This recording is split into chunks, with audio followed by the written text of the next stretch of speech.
Depuis près d'un siècle, Hugo Frey porte en lui à la fois le triomphe éclatant de la gloire et le fardeau accablant d'une perte dévastatrice qui a marqué chaque note de sa vie. Ses chansons, imprégnées d'une émotion brute et intemporelle, ont résonné dans le cœur de générations entières, traversant les époques comme des échos d'une âme tourmentée. Pourtant, l'homme derrière ces mélodies immortelles a passé sa vie entière à se débattre contre un chagrin profond, des regrets lancinants et des secrets si douloureux qu'il semblait condamné à rester enfoui à jamais. Aujourd'hui, au crépuscule de ses années, à l'approche de son 100e anniversaire, Hugo Frey ose enfin lever le voile sur la vérité qui a non seulement sculpté sa musique, mais aussi forgé les contours les plus intimes de son âme. Ce qui révèle aujourd'hui projette une ombre inattendue sur son héritage célébré à travers le monde, nous rappelant avec une poignante clarté que derrière chaque mélodie se dissimule une histoire de chagrin inaltérable, une trame de souffrance transformée en article. Imaginez un instant, un enfant marqué par l'humiliation quotidienne, un frère dévasté par une tragédie familiale qui lui vole sa voix, un artiste qui transforme la douleur en hymne universel et un homme âgé qui, malgré les épreuves, trouve encore la force de chanter pour guérir. Cette vidéo n'est pas seulement un hommage à Hugo Frey. C'est une plongée au cœur d'une existence où la résilience triomphe du désespoir, où la musique devient le fil conducteur d'une vie extraordinaire. Nous explorons son enfance cicatrisée par des blessures invisibles, la perte déchirante de son frère qui a failli le réduire au silence, son ascension fulgurante vers la gloire aux côtés de légendes comme Bob Dylan, les tourments de ses amours tumultueux, la tragédie qui a emporté sa sœur bien-aimée, et enfin, ces réflexions profondes sur l'âge, la santé fragile et la pauvreté qui l'ont accompagné jusqu'aux portes de l'éternité. À travers ces chapitres, vous découvrirez non pas un simple récit biographique, mais une odyssée humaine qui éclaire pourquoi ces chansons comme Santiano ou Céline continuent de nous hanter. Prêt à embarquer dans ce voyage émotionnel? Restez avec nous, car chaque mot, chaque note est une clé pour comprendre l'homme derrière la légende. Et rappelez-vous, la musique n'est jamais anodine, elle est le cri d'une âme qui refuse de se taire. L'enfance qui a laissé des cicatrices. L'enfance de Hugo Frey, ce terreau fertile d'où ont germé les racines de sa musique, fut bien loin du tableau idyllique qu'on pourrait imaginer pour un artiste destiné à conquérir les cœurs du monde entier. Né le 18 août 1929 à Neuilly-sur-Seine, dans une famille qui, aux yeux du monde extérieur, incarnait le summum du privilège et du raffinement bourgeois, le jeune Hugues, prénommé à l'origine Jean-Baptiste, grandit dans un cocon apparent de culture et d'élégance. Sa mère, aimante et issue d'une lignée imprégnée de la noblesse française, baignait dans un univers intellectuel où la littérature, la peinture et les arts dialoguaient quotidiennement. Elle lui transmettait, dès ses premiers pas, un amour viscéral pour les mots et les sons, le berçant de comptines et de récits qui éveillaient en lui une sensibilité artistique précoce. Son père, quant à lui, était un industriel prospère et un diplomate respecté, dont les voyages incessants et les dîners mondains dessinaient les contours d'une vie cosmopolite entre Paris et les capitales européennes. Pour les observateurs extérieurs, voisins curieux, amis de la famille, ou même les domestiques discrets, cette éducation semblait être le moule parfait pour forger un garçon qui, un jour, séduirait des foules par sa voix envoûtante et ses récits poétiques. Neuilly-sur-Seine, ce quartier chic aux allées ombragées et aux hôtels particuliers cossus, offrait un décor de cartes postales. Des jardins fleuris où Hugues jouait avec ses frères, des salons où l'on débattait de politique et d'opéra, une bulle de sécurité dans une France encore convalescente après la Grande Guerre. Mais derrière cette façade impeccable, la réalité des premières années de Hugo Frey était un labyrinthe de tourments intimes, de luttes silencieuses qui creusaient en lui des cicatrices invisibles, bien plus profondes que les apparences ne le laissaient supposer. Dès son plus jeune âge, Hugues dut affronter des défis qui auraient pu briser un esprit moins résilient. La dyslexie, ce trouble qui transforme les lettres en ennemis insaisissables, rendait chaque journée d'école une épreuve herculéenne. À une époque où l'éducation était rigide et impitoyable, les années 1930, marquées par une pédagogie autoritaire qui ne tolérait guère les faiblesses, Hugues se heurtait à des instituteurs sévères qui le qualifiaient des oisifs ou de paresseux, ignorant que son cerveau luttait pour décoder les mots comme un marin affronte une tempête. Les leçons de lecture, ces rituels humiliants où l'on pointait du doigt les fautes, se muent en cauchemars récurrents. Il se souvient encore, des décennies plus tard, de la sueur froide qui perlait sur son front quand on l'appelait au tableau, de cette peur viscérale d'échouer publiquement. Ajoutez à cela le fait qu'il était gaucher, une particularité stigmatisée à l'extrême dans une société conservatrice où l'on forçait les enfants à se corriger au prix de violences physiques et psychologiques. On lui attachait la main gauche dans le dos, on le frappait avec une règle pour qu'il écrive de la main droite, transformant un simple geste naturel en une bataille quotidienne contre son propre corps. Ces brimades, anodines en surface, instillèrent en lui un sentiment d'altérité profonde, une conviction précoce que le monde n'était pas fait pour lui, qu'il était défectueux dès la naissance. Mais le fardeau le plus humiliant, celui qui le hanta comme une ombre tenace jusqu'à l'âge adulte, fut sans doute l'énurésie nocturne, ce trouble d'incontinence qui persista de ses 5 à ses 15 ans. Chaque matin, le réveil était un rituel de terreur. Le lit mouillé, les draps à cacher en hâte, la honte qui rongeait son âme comme un acide. Il se réveillait dans l'obscurité de sa chambre, le cœur battant, priant pour que personne n'ait remarqué, mais inévitablement, les traces étaient là, irréfutables. Ses parents, bien intentionnés mais dépassés, consultaient médecins et spécialistes, mais les remèdes de l'époque tisanes amères, à l'âme primitive, s'avéraient inefficaces, prolongeant cette agonie secrète. Hugues décrivit plus tard ces années comme un exil intérieur, une isolation profonde qui le coupait du monde des enfants normaux. Tandis que ses frères, dont le cadet François, plus tard si tragiquement lié à son destin, partaient à l'école dans leurs uniformes impeccables, riant et courant dans les cours de récréation, il restait souvent à la maison, agrippé aux jupes de sa mère, se sentant déjà vaincu avant même que la vie ne commence vraiment. « J'étais un petit garçon brisé », confia-t-il dans une interview accordée à France Inter en 2019, sa voix chevrotante trahissant encore la douleur. Son rêve le plus cher, à cet âge tendre, était d'aller en pensionnat, de vivre parmi d'autres garçons, de forger des amitiés solides et de se sentir appartenir à un groupe, à une tribu. Au lieu de cela, il grandit dans l'ombre de l'humiliation, convaincu que quelque chose en lui était irrémédiablement cassé, un puzzle incomplet que personne ne pourrait jamais assembler. Même des décennies plus tard, alors qu'il approchait de la nonagénaire, dans des entretiens intimes avec des journalistes comme ceux de Paris Match, il admettait que ses souvenirs restaient des traumatismes cachés, des fantômes qui surgissaient la nuit pour le tourmenter. C'était comme porter une chaîne invisible autour du cou, disait-il, les yeux embués. Ces épreuves ne se limitaient pas à des handicaps physiques ou cognitifs. Elles imprégnaient son psychisme d'une vulnérabilité qui influencerait chaque aspect de sa vie future. La famille, pourtant si privilégiée en apparence, n'était pas exempte de fissures. Le divorce de ses parents, survenu dans les tumultes de l'après-guerre, introduisit une distance émotionnelle qui pesa lourdement sur l'enfant Hugues. Son père, remarié et parti s'installer en Espagne pour ses affaires diplomatiques, devint une figure lointaine, presque mythique, visité lors de rares vacances ensoleillées sur la Costa Brava. Cette absence transforma son frère aîné, François, en une figure paternelle de substitution, protecteur, mentor, confident. François, avec son tempérament passionné et sa sagesse précoce, comblait le vide laissé par le père absent, guidant Hugues à travers les méandres de l'enfance avec une tendresse fraternelle qui devint le pilier de sa survie émotionnelle. Pourtant, ce lien fraternel, si salvateur en surface, portait en lui les germes de la tragédie la plus profonde. Hugues, dans ses mémoires fragmentaires partagées lors de documentaires comme Hugues au frais, une vie en chanson diffusée sur Arte en 2022, évoque comment la musique émergea comme une bouée de sauvetage dans ce océan de désespoir. Ce n'était pas un simple passe-temps, un violon dingue pour un bourgeois oisif. C'était une échappatoire vitale, la seule façon de transcender le poids écrasant de ce qui ne pouvait changer.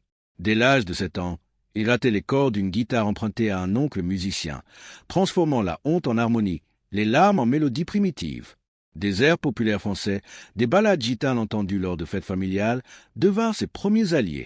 Il se cachait dans le grenier de la maison familiale, sous les combles poussiéreux de Neuilly, pour improviser des chansons sur ses peines, l'école qui le rejetait, le lit qui le trahissait, le père qui s'éloignait. La musique, dans ces moments volés, opérait une alchimie miraculeuse.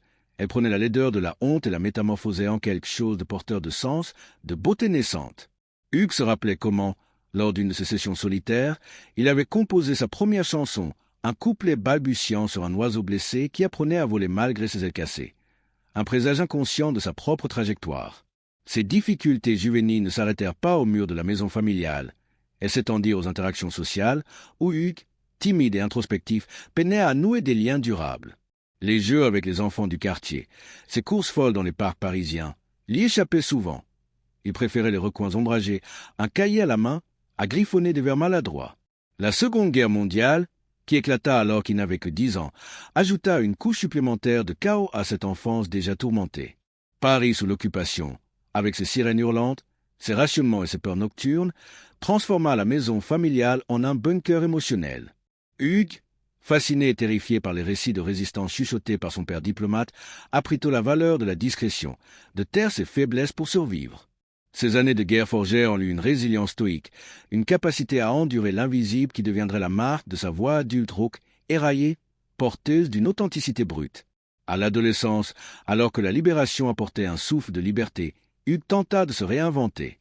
Il s'inscrivit à des cours de théâtre espérant y trouver une voie pour masquer ses faiblesses. Mais la dyslexie le trahit encore, rendant les textes shakespeariens ou molièresques des montagnes infranchissables.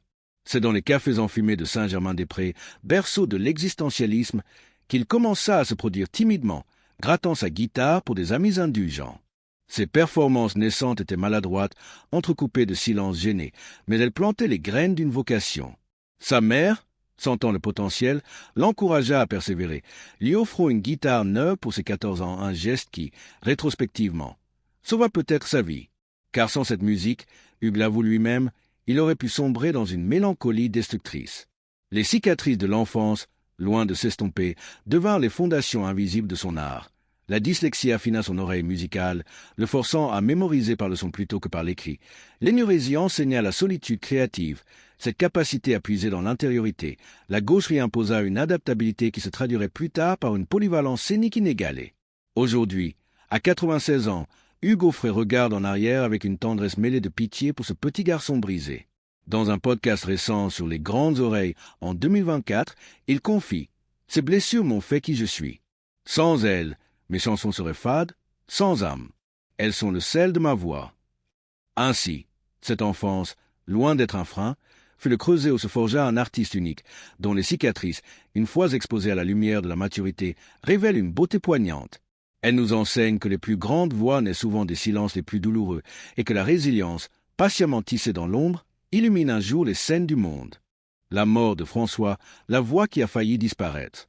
Au milieu des années 1950, Hugues Aufray, alors un jeune homme de 26 ans encore en quête de sa voix dans un monde d'après-guerre en pleine effervescence, se tenait à un carrefour existentiel. La musique l'attirait comme un aimant irrésistible, un appel sous qu'il entendait depuis l'enfance, mais il n'avait pas encore osé s'y engager pleinement comme une profession. À bien des égards, il naviguait encore dans les sillages tracés par sa famille. Les attentes d'une lignée bourgeoise qui valorisait la stabilité, études de droit avorté, stages dans les bureaux paternels, déchirés par une rébellion intérieure, silencieuse, que seule la guitare pouvait exprimer. Paris, ville lumière renaissante, bruissait de jazz importé d'Amérique, de cabarets enfumés où naissaient les yéyés, et de cafés intellectuels où Sartre et Camus débattaient de l'absurde.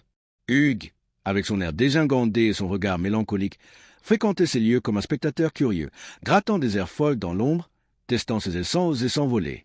La seule constante, l'encre inébranlable dans cette mer d'incertitude, était son frère né François, non pas Francesco comme parfois déformé dans les souvenirs, mais bien François, cet être passionné qui avait toujours été à la fois mentor, protecteur et miroir de ses propres aspirations.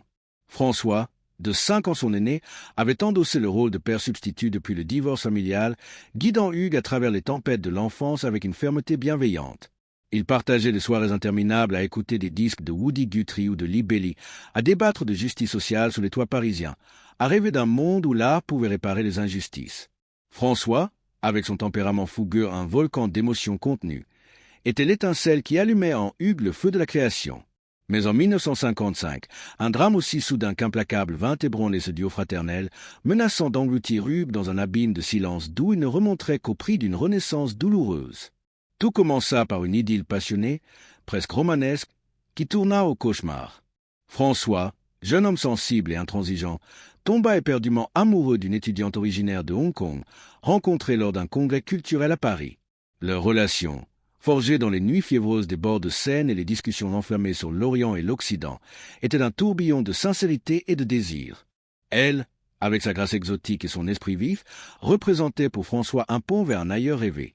Lui, avec sa fougue européenne, incarnait la liberté qu'elle cherchait à conquérir. Ils envisageaient un avenir commun, un mariage discret, une vie partagée entre Paris et l'Asie, des enfants bilingues qui porteraient en eux le meilleur des deux mondes. Mais la famille de la jeune femme, ancrée dans des traditions rigides et xénophobes, refusa catégoriquement cette union. Pour eux, un Européen blanc, fût-il cultivé et aimant, était un intrus impardonnable, une souillure à l'honneur ancestral. Le rejet fut brutal, impitoyable, lettre de rupture dictée, visite nocturne menaçante, une porte fermée à double tour sur un amour naissant. Pour François, dont la sensibilité était une lame à double tranchant, capable de créer des poèmes sublimes comme de sombrer dans des abîmes de désespoir, ce fut une sentence de mort émotionnelle. Incapable d'accepter la séparation, rongé par un amour si intense qu'il consumait tout sur son passage, il choisit une issue tragique. À seulement 31 ans, en pleine nuit de 1955, François mit fin à ses jours à Montréal, où il s'était exilé temporairement pour fuir la douleur. Il sauta du haut d'un pont surplombant le fleuve Saint-Laurent, laissant derrière lui une lettre déchirante adressée à Hugues. « Mon petit frère, pardonne-moi. L'amour m'a tué avant que la vie ne le fasse.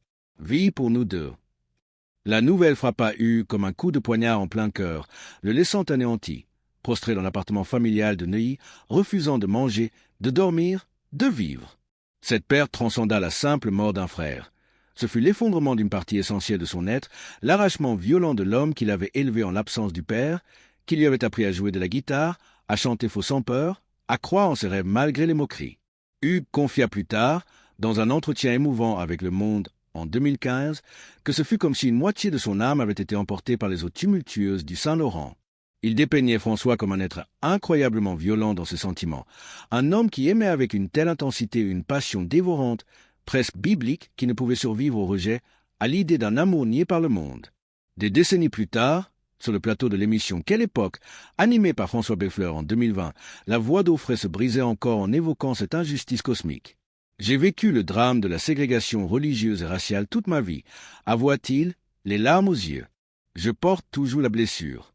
Mon frère n'était pas seulement mort, il avait été assassiné par l'intolérance, par ces barrières invisibles qui séparent les cœurs. » Le chagrin se manifesta de manière physique et viscérale, bouleversant définitivement la vie de Hugues. Il perdit la capacité de parler normalement.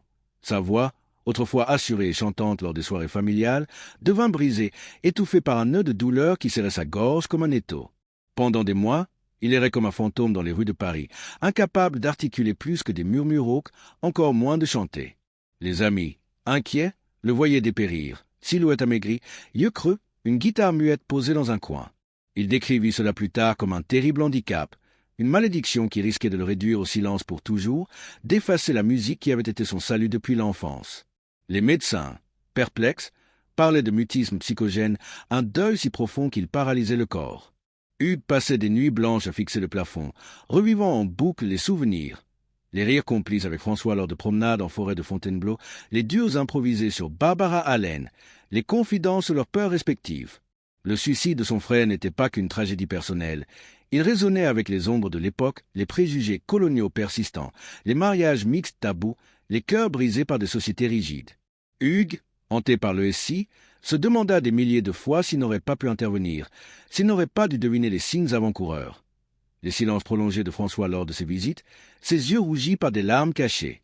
Pourtant, c'est précisément cette brisure, ce gouffre béant, qui allait, par un paradoxe cruel de la vie, façonner la carrière d'Aufray et lui offrir une voix unique. Au plus noir de son désespoir, en 1956, il rencontra une femme providentielle, une professeure de yoga nommée Simone, une figure bohème aux cheveux longs et au sourire apaisant, qui animait des ateliers dans un ashram improvisé du Marais. Intrigué par des affiches promettant l'harmonie corps-esprit, Hugues s'y rendit par curiosité, cherchant un remède à son mutisme. Simone, avec sa sagesse orientale matinée de psychologie freudienne, lui enseigna l'art de la respiration profonde, ses inhalations lentes, ses expirations contrôlées qui libèrent les tensions enfouies. « Crie d'abord », lui dit-elle un soir, sous la lueur vacillante d'une bougie. « Transforme ta douleur en hurlement primal, puis en mélodie. » Hugues obéit, hésitant. Un cri guttural jaillit, rauque et primal, libérant des sanglots refoulés. Jour après jour, ces séances alchimiques opéraient leur magie. Le cri devint note, la note phrase, la phrase chanson. Peu à peu, sa voix ressurgit, non pas lisse et conventionnelle, mais éraillée, chargée d'une texture émotionnelle qui évoquait les vents du large ou les pleurs d'un enfant. Ce timbre brisé, né des cendres de la tragédie, devint sa signature artistique, une voix qui ne glisse pas sur la surface des émotions, mais les creuse, les expose crûment. Chaque note portait désormais le poids de la perte, l'absence de François, ce vide abyssal qui aspirait tout. 3 ans plus tard, en 1958, toujours hanté par le deuil, mais animé d'une détermination farouche, Hugues décida de se consacrer corps et âme à la musique. C'était, à bien des égards, une thérapie radicale, un exutoire pour canaliser ce que les mots seuls ne pouvaient exprimer. Il s'inscrivit au cabaret des Trois Baudets, au lieu de la chanson française où avaient défilé Brassens et Brel, et y chanta pour la première fois en public, le cœur battant la chamade. L'ombre de François planait sur chaque accord, sur chaque parole. Au lieu de le détruire, elle le propulsa en avant, comme un vent-arrière gonflant les voiles d'un navire. Hugues était résolu à donner une voix au silence qui avait failli l'engloutir, à transformer le suicide de son frère en hymne à la vie. Dans ses premières compositions, on décèle déjà cette urgence. Des ballades sur l'exil intérieur, sur les amours impossibles, sur la fragilité des liens humains. Un soir de 1959, lors d'une répétition solitaire, il improvise un refrain sur un marin perdu en mer, présage de Santillano, murmurant « François, cette chanson est pour toi. Elle naviguera là où tu ne pourras plus. » Le public, lors de ses premiers concerts, fut captivé non par la perfection technique, mais par cette authenticité brute, une voix qui pleurait et riait à la fois, qui portait les cicatrices d'un deuil non résolu. Des critiques comme celle du Canard enchaîné notèrent cette singularité. Auffray ne chante pas, il exorcise. Ainsi, la mort de François, loin d'être une fin, marqua une renaissance. Elle apprit à Hugues que la douleur, une fois vocalisée, devient force, que le silence imposé par le chagrin par la musique, se muait en cri universel. À travers cette épreuve, il comprit que sa vocation n'était pas un choix, mais une nécessité, chanter pour les absents, pour les amours niés, pour les frères disparus. Et dans cette voix brisée qui émergea des ténèbres, le monde entier, des années plus tard, entendrait l'écho d'une résilience infinie, un témoignage que même le plus grand vide peut accoucher d'une harmonie éternelle. Et ainsi, alors que Hugues Aufray entre dans sa 96e année, un automne doux de l'existence, parsemé de notes persistantes, ses chansons emblématiques portent non seulement des airs entraînants et des paroles poétiques, mais aussi l'écho profond d'une vie marquée par la douleur viscérale, la résilience inébranlable et une survie qui frise le miracle. De l'enfance humiliée à Neuilly aux scènes triomphales de l'Olympia, en passant par les deuils fratricides et les amours tardifs, son parcours est un roman vivant, une symphonie où chaque tragédie se mue en majeur triomphant. Santillano n'est plus seulement un chant de marin, c'est le cri de François sur les flots du Saint-Laurent. Céline n'évoque plus un amour éphémère, c'est le vide laissé par Pascal sur les routes du Lot. L'Auffray que nous connaissons, ce cow-boy poétique aux yeux clairs, guitare fidèle en bandoulière, n'est pas né de la chance, mais d'une force impitoyable où le chagrin fut le marteau et la musique l'enclume. À 96 ans, marié à Muriel dans une lumière retrouvée, il chante encore pour exorciser, pour guérir, pour témoigner que l'art est le meilleur antidote au temps qui ronge. Quelle est la chanson qui vous a le plus profondément touché dans cette odyssée? Santillano et ses vents salés, Céline et sa mélancolie douce amère, ou une autre perle comme le coucou dylanien? Dites-le nous dans les commentaires ci-dessous, partagez vos propres histoires de résilience inspirées par Hugues. Et n'oubliez pas, aimez cette vidéo si elle a remué votre âme. Abonnez-vous pour plus de plongées intimes dans les vies des artistes qui ont marqué des générations entières, ces âmes qui, comme Auffray, transforment le plomb de l'existence en or mélodique. Merci d'avoir voyagé avec nous dans l'univers d'Hugues Aufray. À bientôt pour une nouvelle histoire qui chante la vie.